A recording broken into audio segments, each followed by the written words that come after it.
Kabanata 581.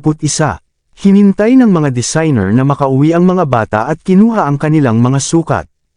Naintriga ang triplets. Nakatayo si Ellie sa platform habang nakaunat ang kanyang mga matitipunong braso para mabalot ng designer ang tape measure sa paligid niya. Genuinely baffled, she questioned, "Miss, bakit mo ako ginagawa ng bagong damit? Kami ay marami ng bagong damit." The designer chuckled and responded, "Ikakasal na ang daddy at mommy mo.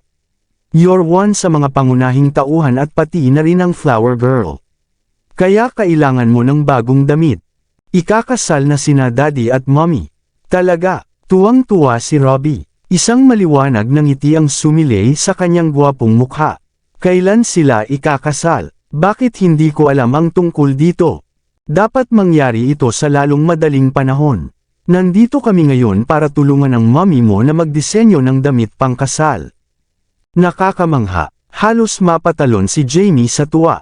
"Robbie, Jamie, ano ang ibig sabihin nito?" Tinitigan ni Ellie ang kanyang mga kapatid na nakayuko sa isang tabi, at ang kanyang mukha ay seryoso. Bata pa siya at hindi naunawaan ang konsepto ng kasal.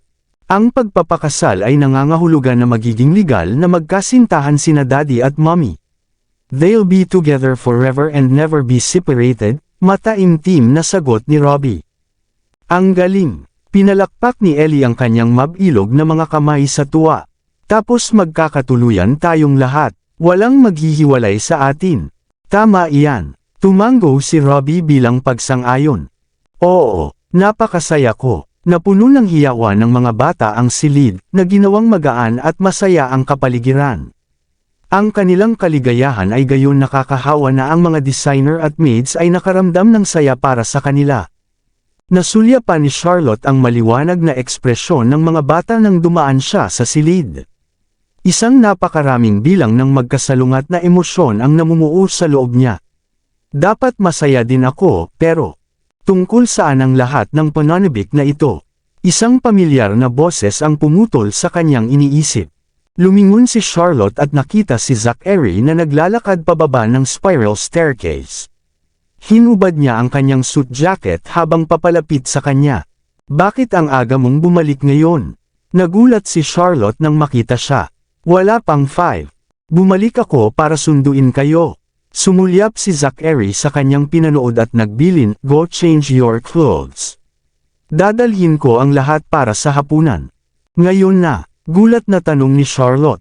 "Oo, sapat na ba ang kalahating oras para makapagbihis ka?" Hinaplos ni Zachary ang kanyang buhok ng buong pagmamahal. "Oo." Tumayo si Charlotte sa kanyang mga daliri upang halikan ang kanyang mga labi bago nagmamadaling bumalik sa kanilang silid upang maghanda. Pinagmasdan ni Zachary ang kanyang kaibig-ibig na figure na pumapasok sa silid. Isang nakakatuwang ngiti ang naglaro sa kanyang mga labi. Bumalik na si Daddy. "Daddy." Nagsilapitan ang mga bata sa kanilang ama nang mapansin itong nakatayo sa may pintuan.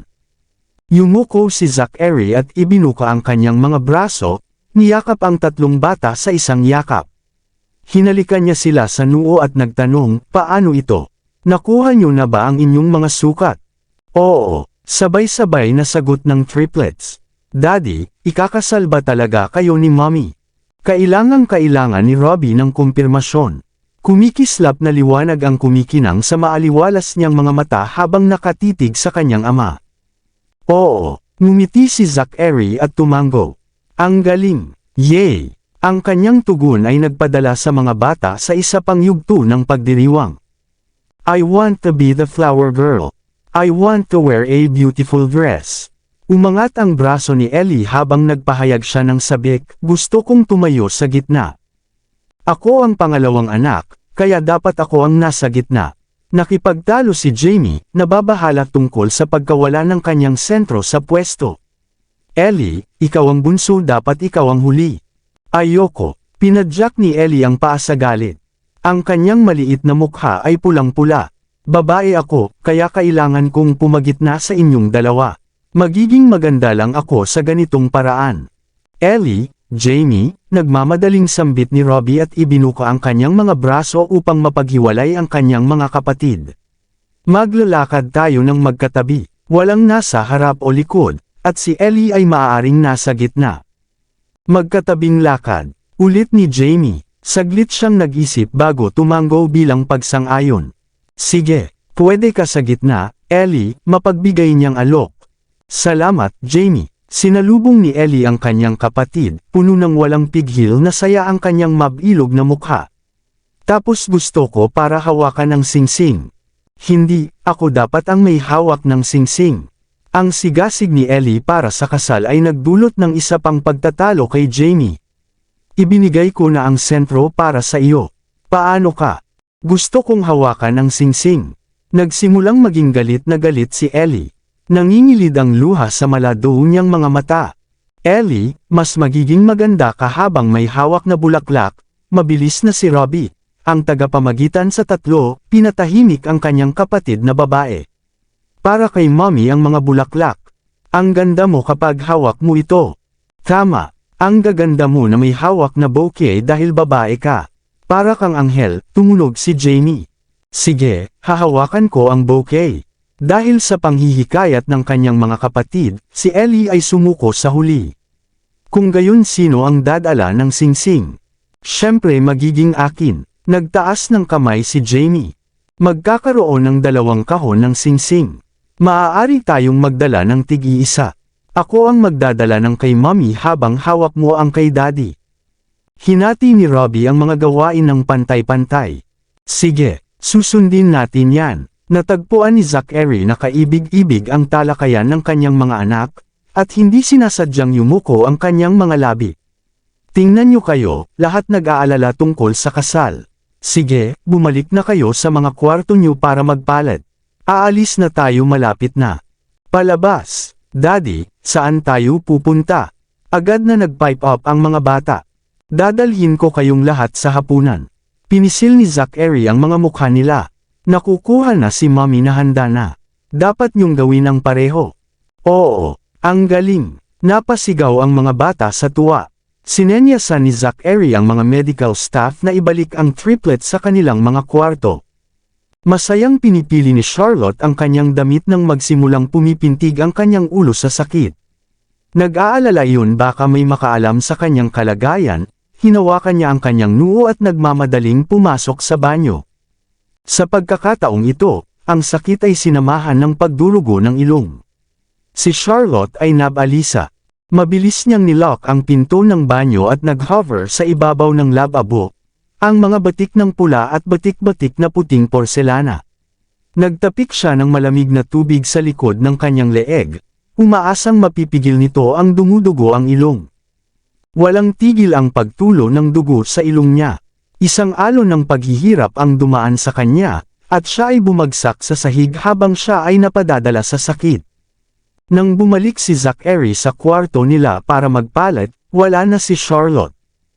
Ang tunog ng umaagos na tubig ay tumagos sa nakasara na pinto ng banyo.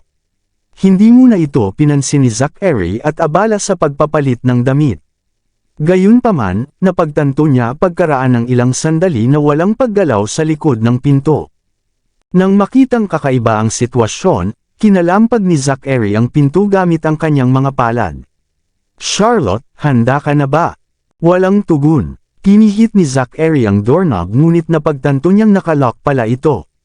Isang pakiramdam ng foreboding lumapit sa kanya. Akmang sisipain na niya ang pinto nang makarinig siya ng boses na nagmumula sa banyo. Masakit ang tiyan ko. Kailangan ko ng oras. Bakit mo nilock ang pinto? Baka sa boses niya ang sama ng loob. Gumagamit ako ng palikuran. Maaari mong gamitin ang kabilang banyo. Parang normal lang si Charlotte. Take your time, walang pagmamadali. With that, tumalikod na si Zachary para umalis. Nagkaroon siya ng isang maliit na hinala na may mali kay Charlotte, ngunit hindi niya mailagay ang isang daliri dito. Namuo ang pagkabalisa sa kanyang sikmura, ngunit ayaw niyang pumagitna sa kanilang relasyon ang kanyang pangungutya. Dahan-daang bumangon si Charlotte mula sa sahig, kinakapa ang dingding para suportahan ang kanyang bigat. Sinigurado niya na siya mukhang presentably bago lumabas ng banyo. Sinasala ni Zachary ang ilang mga dokumento sa sofa nang makarinig siya ng kalusko sa kanyang likuran. Siya tumingin kay Charlotte at umiling, bakit parang pagod na pagod ka? Siguro dahil hindi ako nakatulog ng maayos kagabi. Sinapo ni Charlotte ang kanyang mukha at nagtungo sa wardrobe para magpalit ng damit. Ano ang nangyayari sa iyo kamakailan? Masama ba ang pakiramdam mo? Kinausap siya ni Zachary sa likod, ang kilay nito ay nakakunot ang noo sa pag-aalala. Ang pinsala ay hindi pa ganap na gumaling, kaya ang sugat ay masakit pa rin paminsan-minsan, bluff ni Charlotte. At saka, hindi ka naging madali sa akin. Halos hindi ako nakakapagpahinga sa gabi, na magpapaliwanag kung bakit ang aking katawan ay kumikilos kamakailan. Nakikita ko, nagmuni-muni si Zachary sa kanyang mga kilos. Baka lumampas na ako, ginagawa natin ang gawain halos bawat gabi. Minsan ginigising ko pa siya pagkatapos niyang makatulog. Siya ay palaging umiiyak na ito ay masyadong maraming upang tiisin, ngunit hindi ko pinansin ang kanyang mga pakiusap. Parang kailangan kong kontrolin ang aking sarili sa hinaharap. Handa na ako, let's go! Si Charlotte ay nagsuot ng komportable na periwinkle na damit at hinayaan ang kanyang mahabang buhok na nakalugay sa kanyang likuran na walang hirap na alon. Wala siyang suot na make-up pero napakaganda pa rin. Napakaganda mo talaga. Niyakap siya ni Zachary at hinalikan ang mahabang buhok. Gagamutin ko ikaw na may higit na pangangalaga sa hinaharap, at bilang isang malapit ng ikakasal, dapat mong bigyan ng higit na pansin ang iyong kalusugan, okay? Bumulong si Charlotte sa kanyang pagsang-ayon at ibinaon ang sarili sa kanyang yakap. Naantig sa kanyang pag-iisip na kilos, at may init na kumalat sa kanyang puso. Kinagabihan, masayang lumabas ang buong pamilya. Ginugol ni Fifi ang paglalakbay na ipinagmamalaki ang kanyang kakayahan sa pagkanta sa sasakyan. Kamakailan lamang, si Ellie ay nagsasagawa ng mga aralin sa musika para kay Zachary sa gabi habang si Fifi ay nakikinig sa malapit. Kabalintunaan, natutunan ni Fifi ang bawat solong kanta habang si Zachary ay hindi natuto kahit isa. Nakikinig si Ellie sa pagkanta ni Fifi. Nilingon niya si Zachary at sinabing, "Daddy, makinig ka. Natutunan na ni Fifi ang kantang itinuro ko sa iyo kagabi." Tumango si Zachary, "Since Fifi enjoys your lessons so much, why don't you teach her then?" Siya ay iminungkahi. "Hindi, makikinig lang si Fifi. Si Daddy ang opisyal na estudyante." Hindi ganoon kadaling lokohin si Ellie. Nagpout siya, matigas na sinasabi, "Daddy, huwag mong isipin na laktawan ang mga aralin." Tumingin si Zachary kay Charlotte para humingi ng tulong. Isang tawa ang pinakawalan ni Charlotte. Hindi lamang siya hindi tumulong sa kanya, ngunit lumingon din siya kay Ellie at sinabing, napakagaling na guro ni Ellie. Ingrid, kinurot ni Zachary ang pisngi ni Charlotte at sinabing, "Salamat, Mommy." Matingkad nang umiti si Ellie, nagpout ng labi para halikan si Charlotte. "Mommy, nag-aral din ako ng mabuti kay Daddy. Gumagaling na rin ang mga paa ko," bulong ni Jamie, at itinaas ang kanyang mga paa para ipakita kay Charlotte, "Hindi ko na kailangan ng tulong ng sinuman. Kaya ko nang umakyat sa hagdan ng mag-isa." "Galing, Jamie." Nang makitang gumagaling na ang mga binti ni Jamie, naramdaman ni Charlotte na hindi na niya kailangang mag-alala sa mga anak kahit kailangan niyang umalis. "Mommy, gumaan na ba ang pakiramdam mo?" Si Robbie ay palaging matino.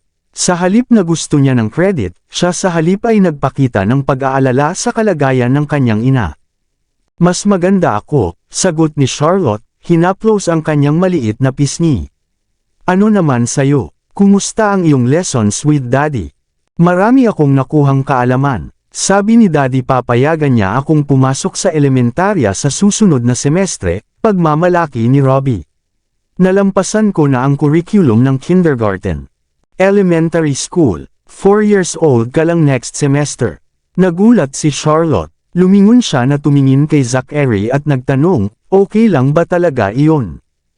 "Hayaan mo akong mag-asikaso sa pag-aaral ng mga bata," kumpiyansa na sagot ni Zachary. "Nagawa ko na paghahanda para sa kanilang tatlo. Mangyaring huwag magtakda ng masyadong mataas na mga inaasahan para sa kanila. Karapat-dapat din silang tamasahin ang kanilang pagkabata." Si Charlotte ay nag-aalalang sabi, Ang edukasyon ay nag-iiba sa bawat tao.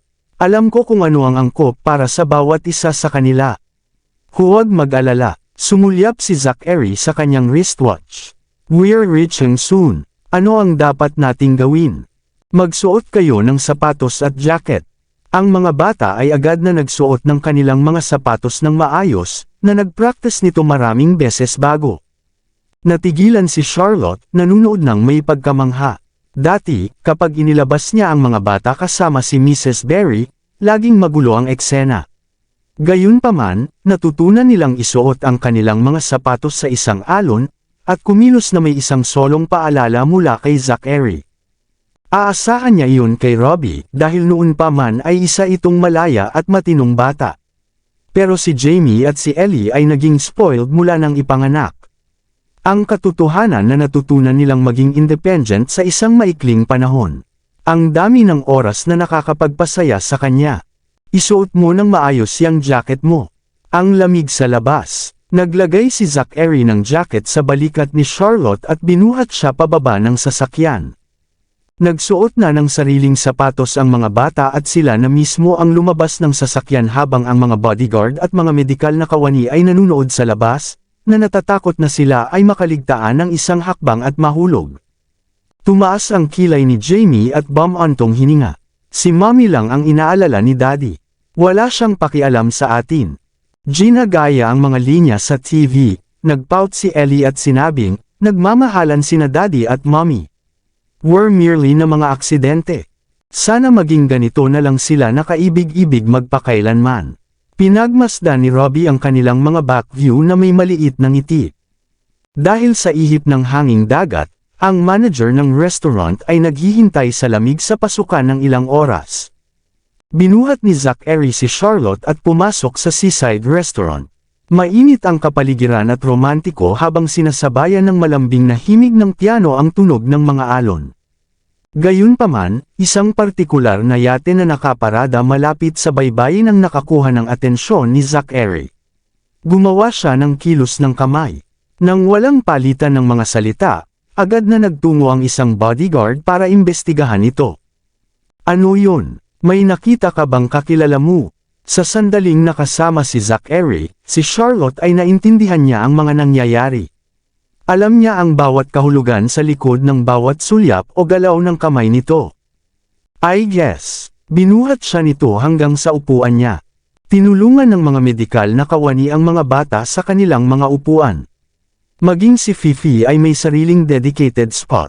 Ang manager ng restaurant ay nagdala ng isang waiter kasama ng paggalang at malaking sigasig. Nasa kalagitnaan ng paglalagay ng order si Zachary nang magmadaling lumapit si Ben at bumulong sa kanyang tenga. Ang nakakunot ang noo niya, at sumagot lang ng isa pang hand gesture. Nang walang karagdagang abala, inayos ni Ben ang isang dosenang elite na bodyguard na magbabantay sa paligid, na pinataas ang pagbabantay. Ang 6 na iba pa ay nanatili sa restaurant kasama nila. Nakaramdam ng matinding pagkabalisa si Charlotte sa sitwasyon. Kahit na si Zachary ay isang malaking shot sa kanyang kumpanya, siya ay mananatiling mababang profile kapag gumugol ng oras sa pamilya. Ngunit ang pag-aayos noon ay maliwanag na over the top. Daddy, anong nangyari? Pati si Robbie ay may napansin din. Wala lang, mahinang sabi ni Zachary, tinapik ang ulo ni Robbie. May play area ng mga bata sa sulok na iyon. Dalhin mo ang iyong mga kapatid doon upang maglaro. Tatawagan ka namin kapag nandito na ang appetizer. Sige, tumango si Robbie. Nilingon niya ang kanyang mga kapatid at sinabing, Jamie, Ellie, maglaro tayo doon. Okay. Ang mga bata ay dumausdas pababa mula sa kanilang mga upuan at tumakbo sa play area gamit ang kanilang mga stubby legs. 3 medical staff at 4 na bodyguard ang automatikong sumunod sa kanila bilang pag-iingat. Anong nangyayari? Hindi mapakali na tanong ni Charlotte. Yate ito ng tiyahin ko. Nagsalubong ang kilay ni Zachary. Ha! Namutla si Charlotte sa isang iglap. Ang 3 araw na ginugol niya sa pagkabihag ang pinakanakakatakot na karanasang naranasan niya. Isang maikling paggunita lamang ay magpapatayo ng kanyang buhok. Isa pa, binigyan siya ng iniksyon ng babaeng iyon. Ang lason ay nanatili sa kanyang katawan na parang isang time bomb, at handang isaaktibo anumang oras. As if that weren't enough, na kailangan pang magtagal ang babaeng iyon na parang multo sa paligid niya. Huwag kang matakot, nandito ako. Mahigpit na hinawakan ni Zachary ang kamay ni Charlotte. Bumalik na tayo. Nawalan ng gana si Charlotte. Wala na akong ganang kumain. Huwag kang kabahan. Nandito ako. Ano ang kinakatakutan mo? Pag-aaliw niya na humawak sa kanyang mga balikat. Ang mga bata ay hindi pa nakakain. Madidismaya sila kung babalik tayo ng biglaan. Nang marinig niya iyon, pumayag siya sa wakas. Inikat niya ang kanyang ulo at tumingin sa malinaw na bintana, at napansin ang paradahan ng yate malapit sa dalampasigan. Isang maliwanag na pulang S ang nakaukit dito, na kay Zara na sagisag. Ang pamilya Noct ay may mga sariling natatanging simbolo. Gumamit si Zachary ng gintong S, habang ang S ni Zara ay nasa lilam ng pula na parang dugo. Sa pag-iisip ng lason sa kanyang katawan, kinasusuklaman ni Charlotte ang babae hanggang sa buto. Huwag ka masyadong mag-isip, hinaplos ni Zachary ang pisngi niya. Walang sino man ang makakasakit sa iyo o sa mga bata kapag kasama ako. Humuhuni si Charlotte bilang tugon, at nataranta na tumango. Maya-maya pa ay dumating na ang waiter dala ang kanilang pagkain. Bumalik agad sa hapag ang mga bata pagkatapos naghugas ng kanilang mga kamay, ngunit pinigilan sila ni Zachary bago pa sila makapagsubo. Sinubukan ni Ben ang bawat ulam gamit ang isang piraso ng propesyonal na kagamitan na kanyang dinala. Ang mga bata ay lamang pinayagang kumain pagkatapos niyang matiyak na maayos ang lahat. Malakas ang loob nila kanina, ngunit pagkatapos nilang masaksihan iyon, natural silang natakot. Pinagmasdan ni Jamie ang kanyang paligid at maingat na nagtanong, "Ano ang mali, Daddy? May sumusubok ba na lasonin tayo? Nagsusuri lang kami kung may bulate." Hinaplos niya ang ulo ni Jamie. "Halika ngayon, tara na." Sa kabila noon, takot pa rin gumalaw ang mga bata. Hinintay muna nilang kumagat si Zachary at inabot nila ang mga kubyertos. Habang ang mga bata ay maliliit pa, halos hindi nila ito pinag-isipan at sinimulang kainin ang masasarap na pagkain.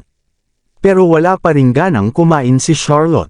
Kung ang bagay sa babaeng iyon ay nananatiling hindi nalutas, hinding-hindi ako magiging kayang mamuhay ng payapa kasama si Zachary. Kabanata 585. Pagkatapos ng hapunan, ipinahayag ng mga bata ang kanilang nais na mamasyal sa dalampasigan. Noong una ay binalak ito ni Zachary sa kanilang itineraryo, ngunit habang ang yate ni Zara ay nakaparada sa tabi ng dagat, siya ay nag-aalala na baka takutin ng baliw na babae si Charlotte at ang mga bata. Kaya naman, nagpasya siyang ipagpaliban ito sa ibang araw at iniuwi sila. Ang mga bata ay bahagyang nadismaya noong una. Gayunpaman, mabilis silang natuwa nang mag-alok si Zachary upang makipaglaro sa kanila sa kotse. 9:00 na ng gabi nang makarating sila sa bahay. Tumulong si Zachary para ayusin ang mga bata habang si Charlotte naman ay bumalik sa kwarto at tulala na nakaupo sa sofa. Ilang sandali pa ay bumalik si Zachary para kumuha ng damit na pangpalit. "Aalis ako saglit," sabi nito sa kanya. "Gabi na, saan ka pupunta?" Medyo nagulat siya. Simula nang makasama niya muli ang mga anak, halos hindi na siya lumabas mag-isa sa gabi. "Pupuntahan ko si Lolo." Naglakad ito palapit sa kanya at siniil ng halik sa noo. "Magpahinga ka ng mabuti at huwag ka nang mag-alala masyado." Nagmamadali siyang umalis pagkatapos. Bumangon si Charlotte na walang gana at nagtungo sa banyo, na napagtantong nakalimutan niya ang kanyang jacket. Siya nagmamadaling inilabas iyon, balak niyang iabot sa kanya, nang hindi sinasadya niyang marinig ang tawag nito sa telepono sa kabilang pinto. "Wala akong pakialam kung sinadya o hindi. Huwag na huwag kang lilito sa aking paningin at takutin ang aking babae at mga bata. Kahit anong mga trick ang gawin mo, hinding-hindi mapupunta sa iyong mga kamay ang mana ng mga Noct." Tama, nagising na si Lolo. Kung gusto kanyang makikita o hindi, ito ay desisyon niya. Pagkababa niya ay dali-dali siyang bumaba ng hagdan habang tinuturuan sina Bruce at Ben.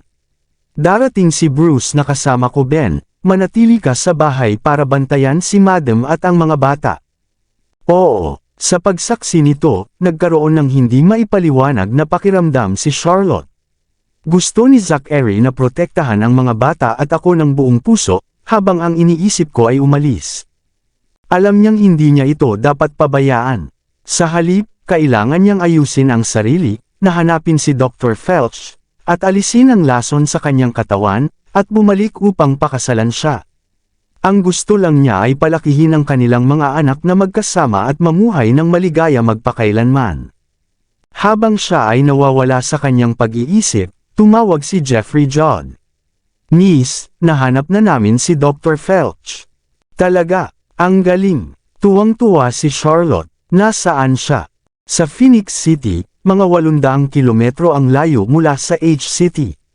Ipinaalam ko sa kanya ang tungkol kay Mrs. Berry. Sinabi niya na siya ay may utang na loob sa kay chairman.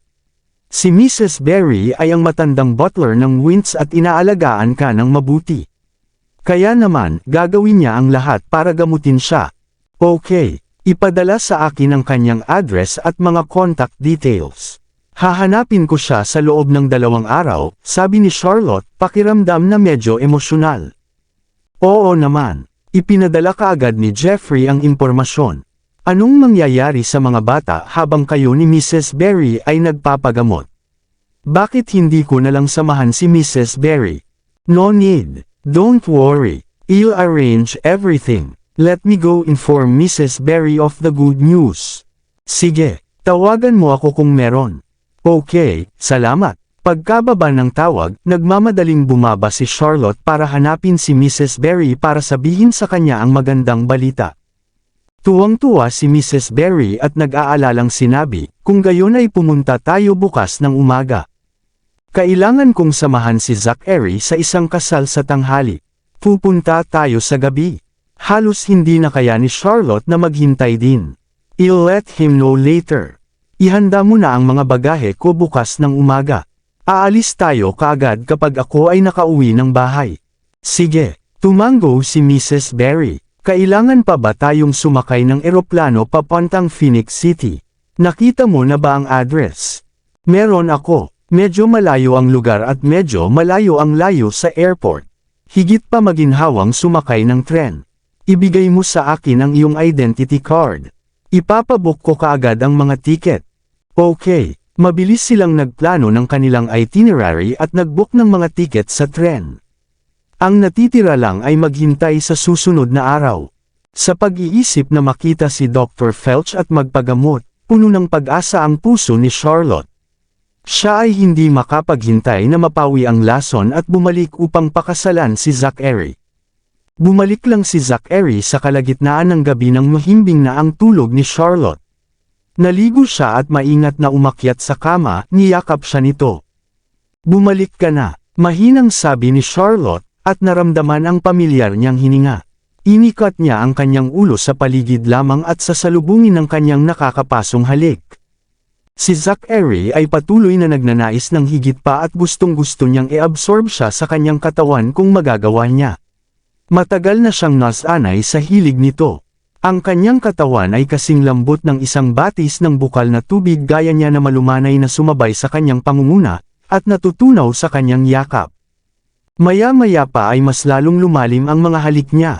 Ang kanyang mga kamay ay gumagala sa kanyang katawan bilang kanya at nagsimulang bumigat ang hininga. Humihingal, binaligtad siya nito sa kanyang likod at gamulong sa itaas niya, handa nang kumuha sa kanya, ngunit pinamamahalaang upang ihinto ang kanyang sarili sa pinakamahalagang sandali. Maghintay, hingal na hingal siya, dapat nating pigilan ang ating sarili. Kaya mo ba itong tiisin? Tanong ni Charlotte na ikinulong ang kanyang mga kamay sa kanyang mukha. Kailangan ko kahit hindi ko kaya. Napabuntong hininga siya nang walang magawa. Tingnan mo, dumudugo ka na naman sa iyong ilong. Sinubukan niyang i-roll off siya, ngunit agad niya itong niyakap. Pero gusto ko, siya gustong makipagmahalan sa kanya bago umalis. Nagulat si Zachary. Siya ay bihirang gumawa ng unang hakbang, higit na hindi humihiling para dito. Anong sabi mo? Sabi ko, idinampi niya ang kanyang mapupula, mahubog na labi sa pisngi nito, at mapang-akit na bamulong sa kanyang tainga, Ako, gusto kita. Maalinsangan ang boses niya, parang nakamamatay na tukso. Ikaw na mismo ang nagsabi. Agad siyang tumango, ikinulong ang dalawang kamay niya sa itaas ng ulo niya habang hinahalikan niya sa kanya tulad ng siya ay naglalayong manakop.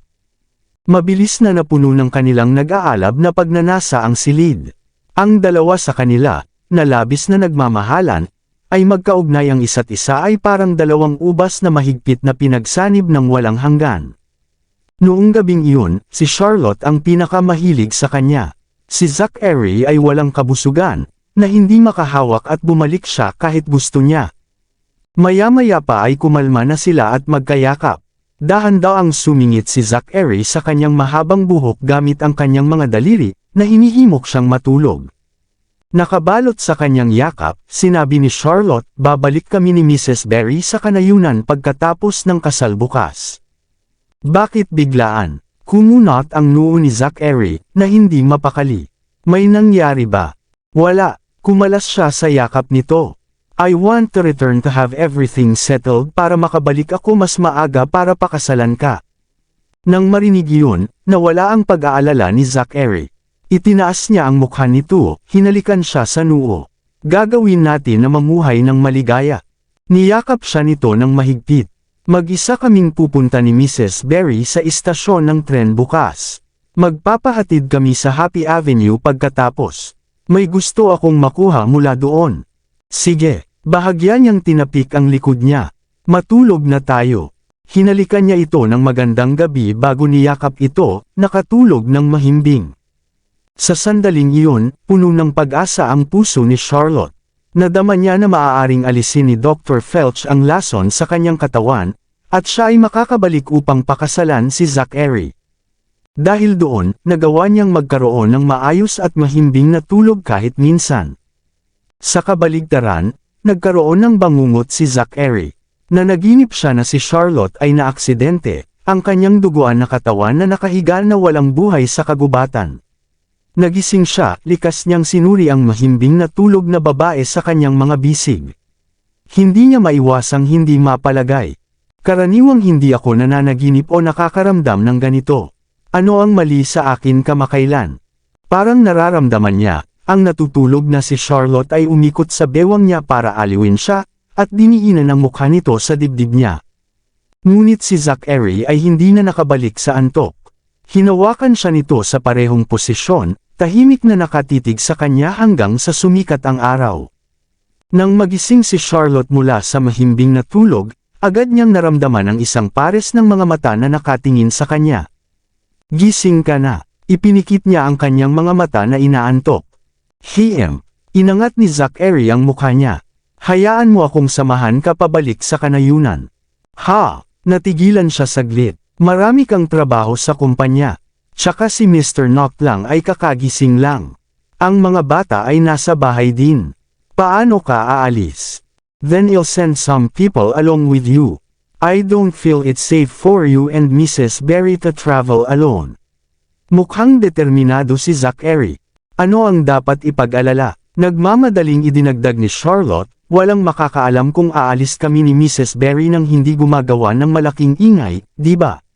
Sa kabaligtaran, makakaakit ito ng maraming atensyon kung magpapadala ka ng mga tao sa amin.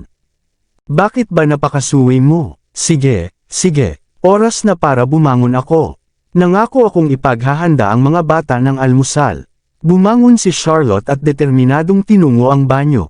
Nangako ka sa akin. Huwag mo nang babalikan ang iyong mga salita at baguhin ang plano. Nagsalubong ang kilay ni Zachary. Kung ito ay sa nakaraan, hindi niya pinansin ang kanyang pagtutol at ginawa ang pangwakas na desisyon na nangingibabaw. Gayunpaman, ang pagiging kasama ni Charlotte at ng mga bata ay lumambot sa kanyang init ng ulo. Hindi na siya nagmamayabang sa kanila. Sa halip, pinakitunguhan niya sila ng may paggalang, kagandahang loob, at maalalahanin. Sa makatuwid, maaari lamang niyang isagawa ang kanyang mga plano ng palihim. Pagkatapos ng almusal, ipinaalam ni Charlotte sa mga bata na babalik na siya sa kanayunan kasama si Mrs. Berry upang hawakan ang ilang mga bagay. Sinabi niya sa kanila na magtatagal bago siya makabalik at nagpaalala na sumunod sila sa kanilang ama. Nang marinig iyon, nag-aalalang nagtanong si Robbie, hanggang kailan ka mawawala, Mommy? Marahil 2 linggo, ngunit marahil mas maaga. Depende ito sa kung kailan ako tapos na sa mga bagay, sabi ni Charlotte na marahan, na tinatapik ang kanyang ulo. Mommy, you have to come back early. I'll miss you, kaibig-ibig na sabi ni Ellie, na ikaniling ang kanyang ulo. Huwag kayong mag-alala, babalik ako kaagad kapag tapos na ako. Hinalikan ni Charlotte ang kanyang munting mukha. Mommy, pupunta ba kayo ni Mrs. Berry kay Mr. Fergus at sa iba pa? Si Jamie ay nagbabalat ng kanyang matigas na pinakuloang itlog. Kakainom pa lang ng gatas niya, may balbas na siyang gatas sa kanyang bibig, mukhang hindi kapani-pani walang kaibig-ibig. Pupunta ako upang magbigay galang sa iyong lolo bago bisitahin ang isa sa kanyang mga kaibigan. Inabot niya kay Jamie ang isang mainit na cruise bunnies. I'll be back as soon as possible. Dapat maging masunurin kayong lahat sa bahay, understand? Naiintindihan namin, Mommy. Sabay-sabay nilang sagot. Mommy, kailan po kayo aalis? Magkikita pa po ba tayo pagbalik namin galing school? Kumunot ang noo ni Robbie ang kanyang mga kilay, at tila nag-aatubili na paalisin siya. Mas malakas ang kanyang intuition kumpara kina Jamie at Ellie. May naging feeling na kapag umalis ang mommy niya, hindi na niya ito makikita. Dadalo ako sa kasal kasama si Daddy sa hapon. Pagkatapos ng kasal, babalik ako para sa aking mga bagahe at aalis. Baka hindi mo na ako makikita after school. Hinaplos ni Charlotte ang mukha ni Robbie. Pero okay lang. Babalik ako sa lalong madaling panahon, sabi niya nang may katiyakan. Sige, malungkot na ibinaba ni Robbie ang mukha. Robbie, huwag kang ganyan. Ilang araw lang akong mawawala. Uuwi si Daddy kasama mo. Tumango si Robbie. Mommy, you have to be careful. Kung may mangyari dapat bigyan mo si Daddy na tumawag ka kaagad. Paalala nito sa kanya na may pag-aalala. Nakuha ko na. Tinapik ni Charlotte ang kanyang noo. Habang wala ako, kailangan mong protektahan ang iyong sarili at ang iyong mga kapatid, okay? Oo, gagawin ko. Mataimtim na tumango si Robbie. Sige, bilasan mo na at kumain ng almusal. Ihahatid na kita sa school. Tinignan ni Zachary ang kanyang wristwatch. 10 minuto pa, udyok niya. Bilasan natin. Mabilis na nilamon ng mga bata ang kanilang pagkain bago isinuot ang kanilang mga sapatos at backpack. Binuhat ni Zachary ang mga bata palabas ng pinto habang si Charlotte ay nakayakap sa kanila at nagpaalam. Ang triplets ay exhorted muli, na nagpapaalala sa kanya na bumalik sa lalong madaling panahon. Ngumiti si Charlotte at tumango. Hinalikan ni Zachary ang kanyang noo bago ihatid ang mga bata sa sasakyan. Habang pinapanood ang kanilang pag-alis, hindi napigilan ni Charlotte na maging emosyonal. Hindi pa siya nahiwalay kasama nila ng higit sa 3 araw mula nang sila ay isinilang. Ang pag-iisip na iwanan sila para sa humigit kumulang kalahating buwan ay parang nagpapahirap sa kanya. Miss, huwag ka nang malungkot. Ang pansamantalang paghihiwalay ay para sa pananatili na magkasama magpakailanman, pag-aliw ni Mrs. Berry. Tama ka. Napabuntong hininga si Charlotte, at determinadong bumalik sa sandaling maalis ang lason sa kanyang katawan. I'll go pack your luggage, sabi ni Mrs. Berry, na sinulyapan ang oras. Anong oras ka aalis? At kailan ka babalik? Darating si Zachary para sunduin ako ng 11:00. Babalik tayo ng humigit kumulang 1:00. Pagkatapos noon, kailangan nating bumiyahe sa Happy Avenue para kunin ang ilang mga dokumento. Para sa 4 ang tiket na nabook ko ng 12:00 ng gabi. Mayroong higit sa sapat na oras. Sige, kung ganoon ay mag-impake ka na. Narinig kong sinabi ni Mrs. Ralston na gagawin ng make-up artist at stylist na dumating ng 9:00.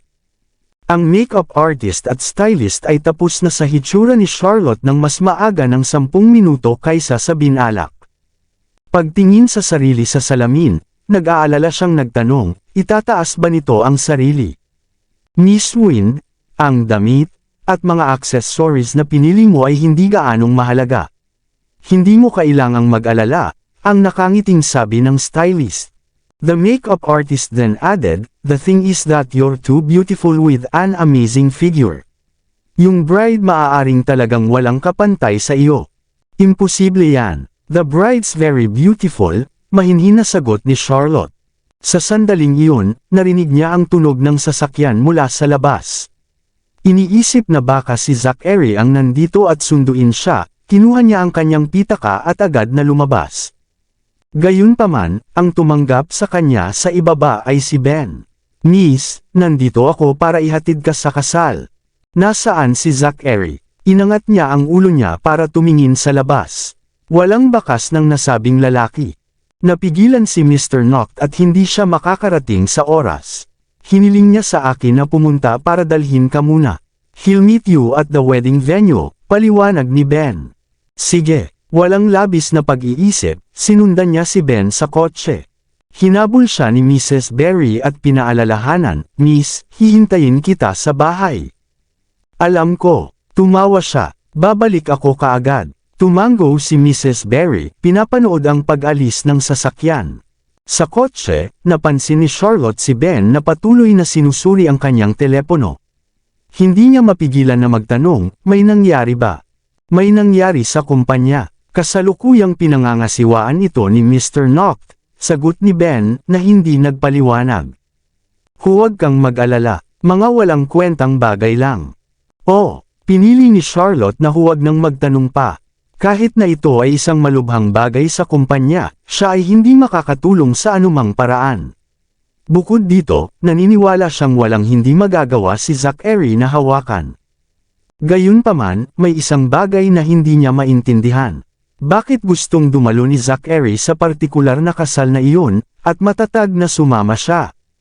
Hindi kailanman binigyang pansin ni Zachary ang mga Brown o ang mga Sterling. Karaniwan kapag nakikiusap sila sa kanya, hindi man lang siya abalahin ng mga ito. Bakit niya binibigyang importansya ang kasal? Bigla niyang natanggap ang tawag ni Zachary. Agad siyang sumagot at sinabing, "Hello. Nasa daan ka ba?" Narinig ang boses ni Zachary. "Ikaw naman, are your matters settled?" Tanong niya sa malumanay na tono. "Oo, on the way na rin ako. Magkikita tayo malapit sa hotel at sabay tayong papasok." "Mabuti yan." Nakahinga siya ng maluwag. "Sandali lang tayo magtatagal." Hindi na kailangang magtagal. "Pero may mga bagay na dapat bear in mind," he said in a serious tone. "Firstly, there are a lot of media outlets at the wedding venue. Kahit anong itanong nila, ngumiti ka lang. Hindi na kailangang sagutin ang anumang mga katanungan. Pangalawa, kahit anong mangyari o kung sino man ang makita mo, you must stay composed. You have to stay by sa aking tabi at huwag kang gumala sa iyong sarili. Pangatlo, kung may gagawin man ako, bawal mo akong pigilan o pakialaman na iintindihan mo ba?" Nang marinig iyon, nakaramdam ng bahagyang pag-aalala si Charlotte. Sa wakas ay naunawaan na niya kung bakit gusto nitong dumalo sa kasal. Hindi ito para suportahan ang kanilang kasal kundi para gumawa ng kaunting bagay. "Narinig mo ba ako? Kapag tinatalakay ang seryosong negosyo, bumalik ang dating dominante niyang ugali." "Narinig kita," pag-amin niya. "Rest assured. Kahit ano pa ang balak mong gawin, I'll stand sa iyo ng walang kondisyon." Maraming salamat sa lahat ng sumusubaybay. Please subscribe and follow my YouTube and Facebook channel, Filipino Novel. Maraming salamat po. "Mabuti yan," komento ni Zachary, na lubos na nasisiyahan. "Sige, magkita na lang tayo mamaya. See you later." Pagkababa ng tawag, binasa ni Charlotte ang mga salita ni Zachary sa kanyang isipan. Pinaalalahanan niya ang sarili na huwag maging dahilan ng anumang problema para sa kanya. Napakabilis, dumating ang sasakyan sa Imperial Hotel. Isa ito sa mga hotel na pag-aari ng Brown Group. Mayroong dalawang hanay ng mga puno na pinalamutian ng mga lobo na kulay rosas na humahantong sa greenway ng hotel, pati na rin ang isang malaking larawan ng kasal nina Hector Sterling at Helena Brown. Medyo matamis ang kapaligiran habang tumutugtog ang isang masaya at romantikong himig para sa marcha ng kasal. Nang patunugan ng simbahan mula sa malayo ang kampana nito, hindi mabilang na kulay rosas na hugis puso na mga lobo ang inilabas ang kalangitan. Sunod-sunod na pumasok ang ilang mamahaling sasakyan habang magsisimula na ang kasal. Sa panunood ng engranding eksena, hindi napigilan ni Charlotte na mapabuntong hininga sa loob. Talagang maraming inilagay si Helena na effort para sa kasal niya. Tila totoong mahal niya si Hector Sterling. Wala akong hiling sa kanila kundi kaligayahan. Huminto ang sasakyan habang siya ay nawawala sa kanyang pag-iisip. Inikot ni Ben ang sasakyan para kunin ang pinto at magalang na sinabi, "Miss Wint, please." Napaangat ng ulo si Charlotte at napagtantong may isa pang sasakyan na nakaparada sa tabi nila. Nang makita niya si Zachary, mabilis siyang lumabas ng sasakyan at pumunta sa kanya sa ilalim ng escort ni Ben. "You're gorgeous," papuri ni Zachary. Hinawakan siya habang umupo sa tabi niya. Sinuri niya mula ulo hanggang paa para pagmasdan ang kanyang mga mata. "Ang gwapo mo pa rin kahit casual ang pananamit." Sinalamin ni Charlotte ang kanyang mga kilos at sinuri na lumabas siya. Nakasuot siya ng parehong suit na karaniwan niyang isinusuot sa trabaho, nang walang anumang mga accessories. Gayunpaman, siya naglabas ng parehong malademonyong pang-akit, isang maladyos na pangangibabaw na nananatili sa pagitan ng kanyang mga kilay. Tulad ng nakikita mo, ipinatong niya ang kanyang noo sa kanya, at hindi siguradong nakasandal sa kanya.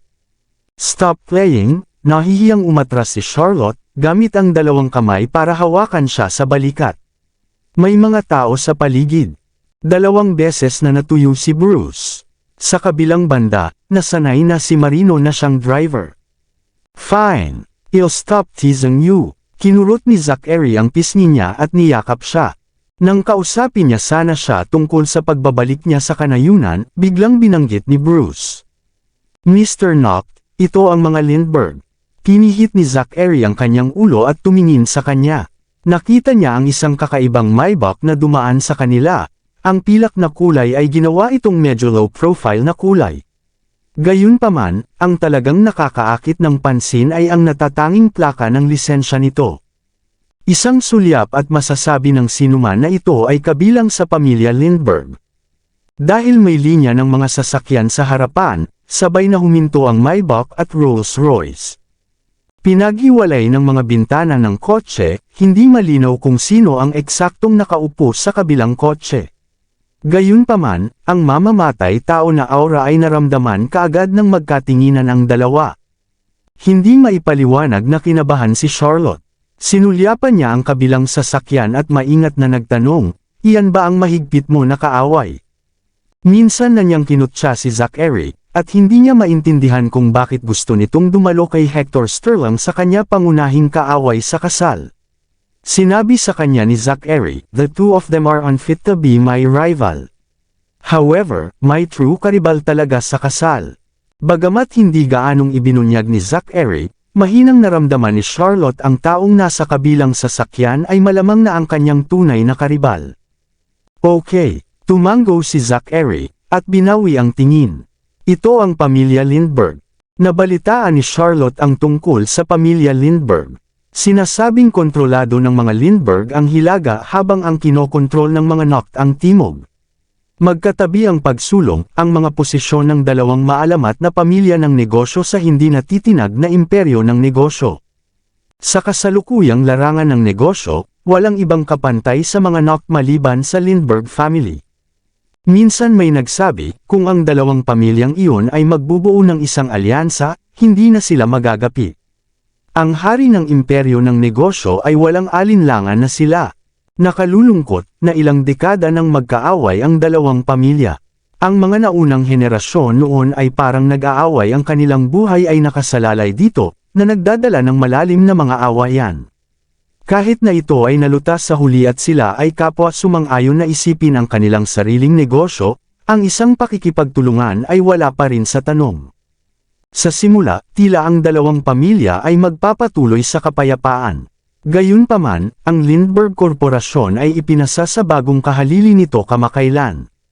Noon sila nagsimulang pumasok sa domestic market at nakipagkompetensya sa Nocts ng direkta. Kabanata 570, Si Zachary ay nagtatagal ng kanyang oras nang hindi gumagawa ng anumang paghihiganti. Gayunpaman, ang mga bilog ng negosyo ay naghihintay na manood ng magandang palabas. Hindi mahalaga kung kailan ito mangyayari o kung sino ang aakyat sa itaas. Ito ay tiyak na magpapasimula ng madugong bagyo. Bakit sila nandito para dumalo sa kasal nina Hector at Helena? Umaasa ba ang dalawang pamilya sa tulong mula sa Lindbergh Corporation? Hindi mapakali na tanong ni Charlotte. Hindi ka masyadong tanga, I see. Bahagyang kinurot ni Zachary ang kanyang baba. Hindi ba't malaking kawalan iyon sa iyo?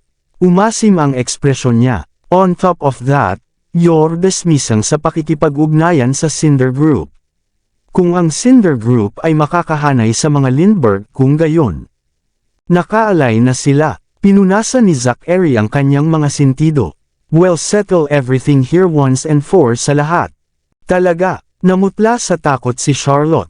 Ang Cinder Group at ang Divine Corporation ay mayroon pa ring patuloy na mga proyekto ng pagtutulungan.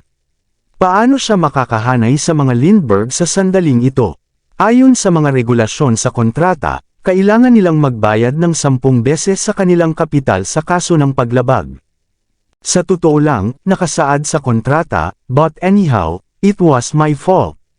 It wouldn't look good if both parties na ipagpatuloy ang pag-aaway tungkol dito, diretsyong sabi ni Zachary.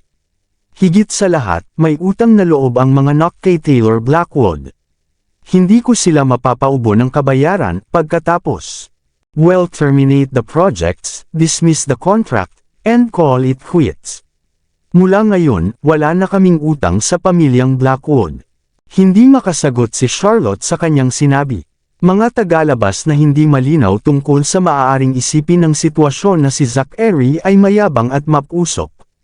Pero alam niyang nagsasakripisyo siya sa mga ito upang bigyan siya at ang mga bata ng katayuan at isang maayos na tahanan. Sa totoo lang, hindi niya kailangang magmadali sa pagtanggal ng engagement. Kung naging mas makasarili siya, praktikal na haltak, at maaari niyang ganap na pakasalan si Sharon Blackwood at harapin ang mga Lindbergh bago hawakan ang kanyang mga personal na bagay.